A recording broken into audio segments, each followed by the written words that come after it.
आज जिस मूवी को हम एक्सप्लेन करने जा रहे हैं उसका नाम है ऑल लेडीज डू इट और ये रिलीज हुई थी ईयर 1992 में। दोस्तों मूवी को स्टार्ट करने से पहले ही बता दूं कि इस मूवी के हर ठिकाने में ठरक है, इसलिए अगर आपका आत्म संयमन कमजोर है या फिर आपके हाथों पर कंट्रोल नहीं रहता तो प्लीज ये मूवी यहीं पर स्किप कर देना। खैर चलिए ज्यादा देर न करते हुए हम मूवी को स्टार्ट करते हैं। ऐसे ही और भी ज्यादा मूवीज देखनी हो तो हमारे सेकंड चैनल को सब्सक्राइब कर लीजिएगा और अगर आप स्लैशर कंटेंट में इंटरेस्टेड हो तो आप हमारे न्यू चैनल को भी सब्सक्राइब कर सकते हो, लिंक उसका नीचे डिस्क्रिप्शन में दिया हुआ है। तो मूवी स्टार्ट होती है और हम देखते हैं मूवी की मेन कैरेक्टर डायना को। दोस्तों फिलहाल ये बहुत ज्यादा दुखी है और ये रोते रोते एक लेटर लिख रही है। ये लेटर लिख रही है एक मैगजीन के प्रोड्यूसर को, क्योंकि ये इस समय अपनी रिलेशनशिप में बहुत प्रॉब्लम में है और वो जो प्रोड्यूसर है वो अक्सर लोगों के रिलेशनशिप से रिलेटेड प्रॉब्लम्स को सॉल्व करती है, इसीलिए डायना उन्हें लेटर लिख रही है। जिसके बाद हम चले जाते हैं फ्लैशबैक में और यहाँ पर हम देखते हैं डायना को उसके हस्बैंड के साथ। दोस्तों वैसे तो इसका नाम पावलो है, पर अगर आप इसे पोपलू बोलोगे तो भी चल जाएगा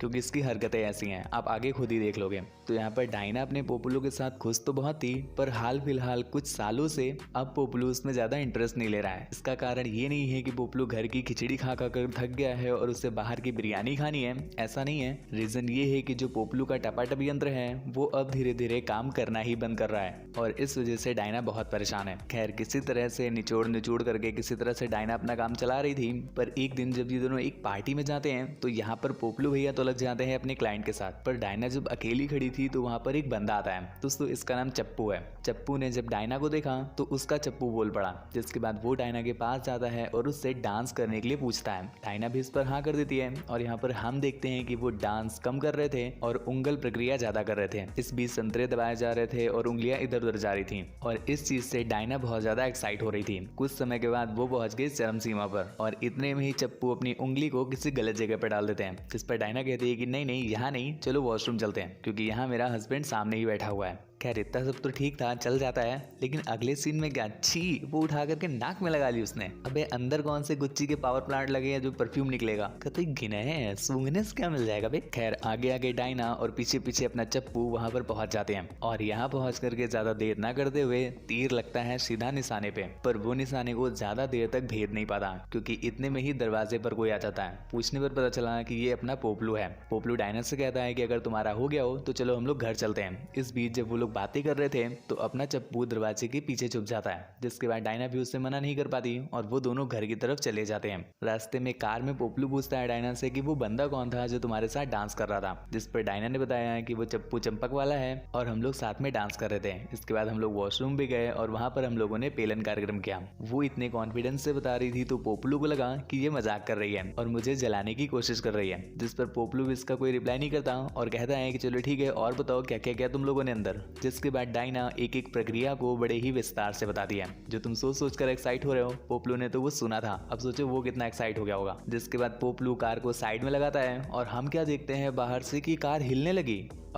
ठंड बहुत हो गई ना, शायद कार कांप रही होगी। आपको क्या लगता है नीचे कमेंट करके बताना। खैर कार को हिलाने के बाद और अपने द्रव को बहाने के बाद वो लोग चले आते हैं घर। लेकिन इस बीच डायना ने एक बात नोटिस की कि अपना पोपलू, जिसका पोपलू अभी तक मरा हुआ पड़ा था, पर जब मैंने उसे कहानी सुनाई तो उसको पुनर्जन्म मिल गया और न सिर्फ पुनर्जन्म मिला, इसके बाद उसने पूरी रात गुस्सम गुस्साई की है। तो यहाँ से वो एक आइडिया निकालती है कि अगर उसे पेलन कार्यक्रम करवाना है तो उसके यंत्र को पुनर्जीवित कराने के लिए उसे नई नई कहानियों को इजाद करना पड़ेगा। अगले दिन डायना जब अपने जॉब पर जाती है, पहले बता दूं कि डायना एक अच्छी कंपनी में काम करती है। यहाँ पर जो उसका बॉस है वो एक नंबर का ठरकी है। वो उसकी कलीग के साथ उसके ही ऑफिस में सभी एम्प्लॉयज के सामने पेलन कार्यक्रम करना स्टार्ट कर देता है और न सिर्फ एक के साथ, उसका जिसके साथ भी, जहाँ पर भी, जैसे भी, जिस तरह भी मन होता है वो वहीं पर उसके साथ उसी तरह से पेलन कार्यक्रम करना स्टार्ट कर देता है। तो डायना कहती है अरे स्टोरी तो मिल गई। जिसके बाद वो घर जा करके पोपलू को अपने बॉस की पूरी स्टोरी बताती है कि वो एक नंबर का ठरकी है, उसका जहाँ पर जब जैसे जिस तरह मन होता है वो उस तरह वहाँ पर वैसे ही पेलना स्टार्ट कर देता है। और मैं तुम्हें बता दूं कि उसकी नजर मुझ पर भी है और मैं सोची हूँ कि हाल ही में मैं उसका भी ले ही लूं।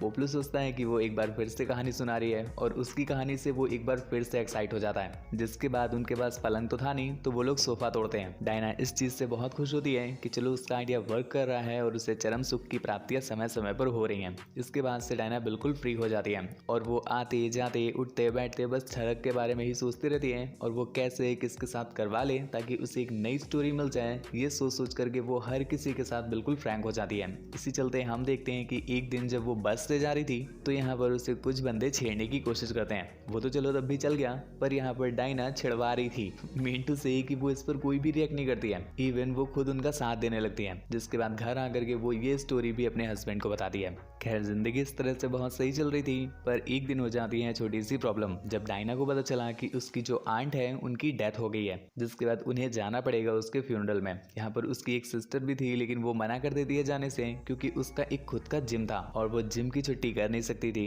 इसलिए वो डायना से कहती है कि तुम चली जाओ। जिसके बाद डायना निकल जाती है अपने आंट के घर की तरफ, जो कि था दूसरी कंट्री में। यहाँ पहुंच करके डायना को पता चला कि उसकी आंट काफी अमीर थी और उनका ना तो कोई हस्बैंड था और ना ही उनके कोई बच्चे थे। इसलिए उन्होंने अपनी जो संपत्ति है वो डायना और उसकी बहन और उसके ही कुछ कजन्स में बांट दी है। अपना हिस्सा चेक करने पर डायना को पता चला कि उसे एक बहुत ही अच्छा घर मिला है और यहाँ पर उसकी मुलाकात उसके कजन से भी हो जाती है। और कजन से थोड़ी बहुत बातें करने के बाद डायना कहती है कि तुम कभी घर आओ ना चाय पीने के लिए। जिसके बाद अगले सीन में हम देखते हैं कि घर तो दूर की बात, चाय तो छोड़ ही दो, डायना उसे गली में ही ऑर्गेनिक दूध पिलाने लगती है। और ना सिर्फ इतना ही, उसके बाद वो लोग गली में ही पेलन कार्यक्रम भी स्टार्ट कर देते हैं। आते जाते एक दो लोग उन्हें देखते भी हैं, पर इन्हें घंटा फर्क नहीं पड़ता। खैर इतना वर्कआउट करने के बाद डायना जब अपनी मौसी के घर में आती है तो यहाँ पर वो देखती है कि उसकी मौसी ने जो उसे घर दिया है वो बहुत सही है। इस बीच जब वो घर को चेक कर रही थी तो उसे कुछ फोटोग्राफ्स मिलती है जो कि उसकी मौसी की थी, जिन्हें देख करके डायना को समझ आता है कि उसकी मौसी भी एक टपाटप नायिका है, मतलब बोले तो वो गंदी पिक्चरों की एक्ट्रेस है। जिसके बाद वो उनकी कुछ फोटोज को और उनके कुछ वीडियोस को लेकर के वापस अपने घर आ जाती है। यहाँ पर वो पोपलू को वो वीडियोस और वो फोटोज भी दिखाती है। जिसके बाद वो दोनों काफी इंजॉय करते हैं, पर अभी तक पोपलू भैया चढ़े नहीं थे। जिसके बाद उनको चढ़ाने के लिए वो उन्हें वो स्टोरी सुनाती है जो उसने अपने कजिन के साथ की थी गली में। और न सिर्फ इतना ही, इस बार तो आंटी दूसरे देश गई है ना, और उन्हें तो कई सारी कहानी इकट्ठा करनी थी, इसलिए वो उन्हें एक और कहानी सुनाती है। तो डायना जब अपनी आंट के रूम में रेस्ट कर रही थी तभी उसे याद आया कि जो अपना चप्पू है वो तो इसी देश में रहता था, तो क्यों ना उसे कॉल करके हम लोग पलंग तोड़े। जिसके बाद वो चप्पू को कॉल करके याद दिलाती है, क्योंकि वो भूल गया होगा ना इतने दिन जो हो गए बात को। तो वो याद दिलाते हुए कहती हैं, बाबू भूल गए क्या, जब हम लोग पार्टी में मिले थे तुमने इतना ठोका कि मेरे तबले 3 दिन तक हिले थे। टाइट था तुम्हारा बनाना और मेरे ऑरेंज रसीले थे, हरकतें थी तुम्हारी चिरकुट वाले, पर फिर भी हम लोग प्यार में गीले थे। याद करो टाइट थे तुम पूरी तरह, बस हमारे ही लचीले थे। और अभी भी नहीं याद आए तुम्हें वो संतरे जो तुमने अपने हाथों से छीले थे।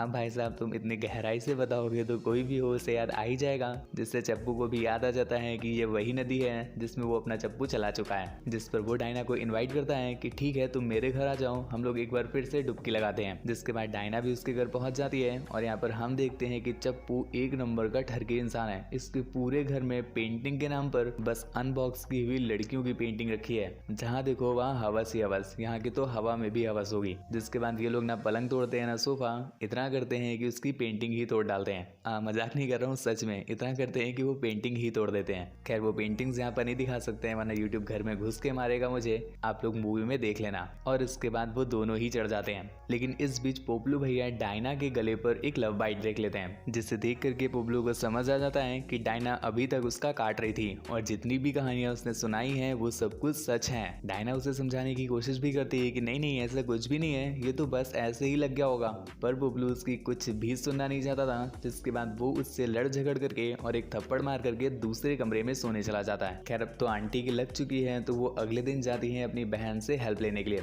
जो कि अपनी जिम में थी। और मुझे ये नहीं समझ में आता कि इनका पहला ऐसा दुनिया का जिम है जिसके अंदर कपड़े ही अलाउ नहीं है। भाई साहब मैं जिम के बारे में दिखाना चाहता था पर मैं दिखाऊं कैसे, यहाँ पर किसी ने कपड़े ही नहीं पहने हैं, सब ऐसे ही जिम करते हैं। कोई लोकेशन बताओ मुझे, मेरा भी एडमिशन करवा दो यार। खैर हो ना हो, अगर तुम लोग जाओगे तो बॉडी बनाना तो पता नहीं पर गला जरूर आओगे। खैर डायना उसे अपना पूरा रात का किस्सा सुनाती है और कहती है कि दीदी बचा लो हमें। पर यहाँ पर हम नोटिस करते हैं कि उसकी बहन उसकी बातों में घंटा इंटरेस्ट नहीं ले रही थी और उससे कहती है कि अरे यार छोड़ो हटाओ, लात मारो, ऐसे लड़के तो आते जाते रहते हैं, तुम्हें और मिल जाएंगे, चलो हम लोग एंजॉय करते हैं। जिसके बाद वो सभी की सभी लड़कियां यानी पूरे जिम की लड़कियां पूल के अंदर कूद जाती हैं और यहाँ पर वो एक दूसरे से ही मजे ले रही हैं। मतलब गड्ढे से गड्ढा कनेक्ट करके क्या ही मजा, अब यही जाने। पर अगले सीन में हम क्या देखते हैं कि जो उसकी बहन है वो पहुंच गई है पोपलू के पास। मतलब तुम समझ रहे हो, उसकी बहन उसका काट रही थी। यहाँ पर डायना की जो बहन है वो ऑलरेडी पोपलू में इंटरेस्टेड थी, पर अपनी बहन की वजह से वो उससे कुछ कह नहीं सकती थी। इसलिए अब जब डायना का कट चुका है तो वो अपना सॉकेट जोड़ रही है, इसीलिए वो आई है पोपलू के पास और उसे किसी तरह से मनाती है पेलन कार्यक्रम के लिए। पर यहाँ पर पोपलू, मैंने बताया वो पोपलू ही है, तो वो उसे मना कर देता है और कहता है यहाँ से चली जाओ, जिसके बाद वो गुस्से से यहाँ से चली जाती है।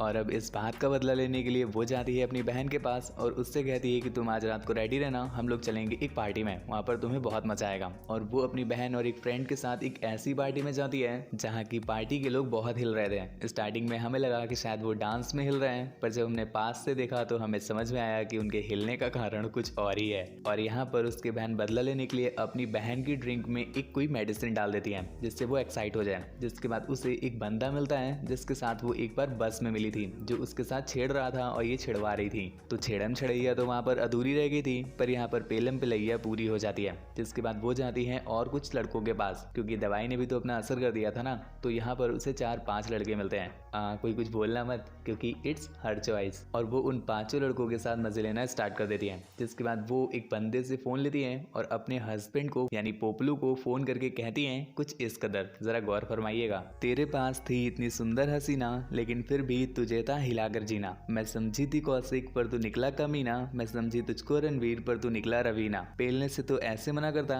जैसे चल रहा हो तेरा महीना, जोड़ी थी अपनी जैसे सैफ और करीना, पर तूने मुझसे ही मेरा चरम सुख थी ना। अब देख 5-5 लड़के निकाल रहे हैं मेरा पसीना। तो अब तक आप भी समझ गए होंगे कि डायना उसे फोन करके वो सब कुछ बताती है जो यहाँ पर कर रही है, ताकि उसका पति जल करके भुट्टा हो जाए। खैर वो रात तो बड़ी धक्का मुक्की वाली कटती है, पर अगले दिन जब आंटी का नशा उतरा तब उन्हें समझ में आया कि उन्होंने आखिर रात किया गया, और उसके बाद अपने हस्बैंड को वो सब कुछ बता भी दिया। जिसके बाद उनकी होती है फटके 64 और वो अपने इस बिगड़े हुए रिलेशनशिप को सुधारने के लिए ही लेटर लिख रही हैं उस मैगजीन के प्रोड्यूसर को, जो आपने मूवी के स्टार्टिंग में देखा था। यही है वो सीन। दूसरी तरफ पोपलू बहुत परेशान है, क्योंकि वो अपनी वाइफ से करता तो प्यार ही है और अब वो उसे मिस भी कर रहा है, और इसलिए वो अपने पत्नी के उस मिस बिहेवियर को भी भूलने को तैयार है। और यहाँ पर दूसरी तरफ हम देखते हैं डायना को, जो ये कह रही है कि हाँ मैं मानती हूँ कि इस गुफा में कई सारे लोगों ने डुबकियां लगाई हैं, पर आज भी मैं बता दूं सच्चे दिल से इस गुफा का ओनर बस अपना पोपलू ही है। मतलब कहने का ये है कि हाँ मैंने पेलन कार्यक्रम भले ही इतने सारे लोगों से करवाया हो, पर आज भी मैं प्यार पोपलू से ही करती हूँ।